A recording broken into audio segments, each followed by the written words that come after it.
السلام علیکم۔ دلچسپ ویڈیوز کے لیے ہمارا چینل سبسکرائب کریں۔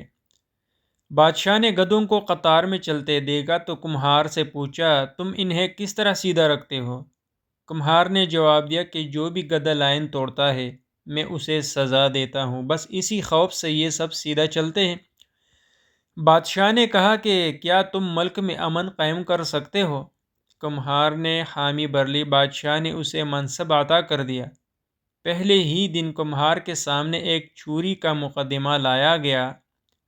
کمہار نے فیصلہ سنایا کہ چور کے ہاتھ کاٹ دو۔ جلاد نے وزیر کی طرف دیکھا اور کمہار کے کان میں کچھ بولا، جناب یہ وزیر صاحب کا خاص آدمی ہے۔ کمہار نے دوبارہ کہا کہ چور کے ہاتھ کاٹ دو۔ اس کے بعد خود وزیر نے کمہار کے کان میں سرگوشی کی کہ جناب تھوڑا خیال کرے، یہ اپنا خاص آدمی ہے۔